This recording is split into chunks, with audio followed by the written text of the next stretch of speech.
नमस्कार, मी अमित मुंडे, पुणे प्राईम न्यूजमध्ये आपलं स्वागत आहे। आपण आहोत सध्या एकता नगर भागामध्ये आणि माझ्या पाठीमागे पाहू शकता की तुम्ही सध्या 40,000 क्युसेक वेगाने पाणी खडकवासला धरणामधून सोडण्यात आलेलं आहे आणि पाणी सध्या या एकता नगर परिसरामध्ये शिरू नये यासाठी आपत्कालीन विभागाकडून बॅरिगेटिंग सुद्धा करण्यात आलेली आहे आणि माझ्या पाठीमागे सध्या आता मोठ्या प्रमाणामध्ये ही बॅरिगेटिंग करण्यात आलेली आहे आणि असे एकंदरीत 100 म्हणजे वेगवेगळ्या ठिकाणी ही बॅरिगेटिंग करण्यात येणार आहे। आणि तुम्हाला जर पाठीमागे जर दिसत असेल तर इथे की JCBच्या साहाय्याने सुद्धा लोकांना आणण्याचं काम सध्या मोठ्या प्रमाणात सुरू आहे। एकंदरीत आता आपल्याला व्हिज्युअलमध्ये जर दिसत असेल की JCBचं टायर सुद्धा अर्धा पाण्यामध्ये खाली गेलेलं आहे आणि मोठ्या प्रमाणात इथे लोकांचा सुद्धा नागरिक सुद्धा मोठ्या प्रमाणात रस्त्यावरती आलेले आहेत आणि इथे काही नागरिक आहेत। आपण नागरिकांकडूनही जाणून घेऊया की काय सध्याची इथली परिस्थिती आहे। दादा काय सांगाल एकंदरीत या परिस्थितीबाबत?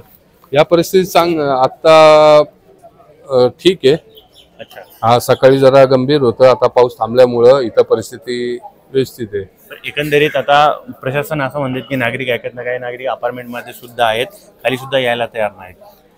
कमीत कमी इथं नागरिकांना कमीत 20 ते 25 वर्ष सवय झालेली आहे। जेव्हा पाणी कॉलम पर्यंत पिलर पर्यंत कमीत कमी हाईट एक 6-7 फूट पर्यंत पाणी येतं तेव्हा तिथले नागरिक जागरूक होतात। आता रोड पर्यंत आहे, त्यामुळे हे बरं दादा, वारंवार दरवर्षी ही परिस्थिती निर्माण होते, यावरती प्रशासन काहीतरी ठोस पाऊल भूमिका घेत नाही का?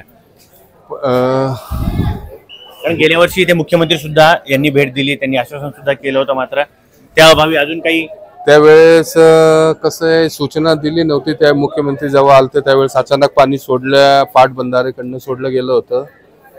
त्यावेळेस सूचना होती लोकांना, अचानक नागरिक पाणी आलं होतं आणि ह्या वेळेस PMC आणि पुणे महानगरपालिकांनी सूचना वारंवार देत होते, त्यामुळे लोक सतर्क होते।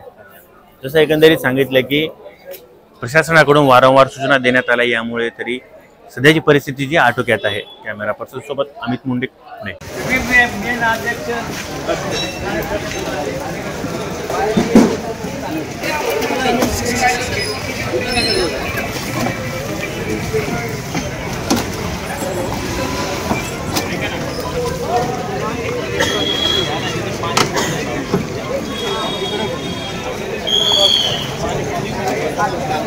पुणे महानगरपालिका सिंहगड रोड क्षेत्रीय कार्यालयामार्फत सर्व नागरिकांना सूचित करण्यात येते की खडकवासला धरणातून 39,000 क्युसेक पाण्याचा विसर्ग सोडण्यात आला असून सर्व नागरिकांनी सतर्क राहावे व आपापली वाहने सुरक्षित ठिकाणी स्थलांतर करावी। तसेच पुणे महानगरपालिकेतर्फे बाधित कुटुंबांकरिता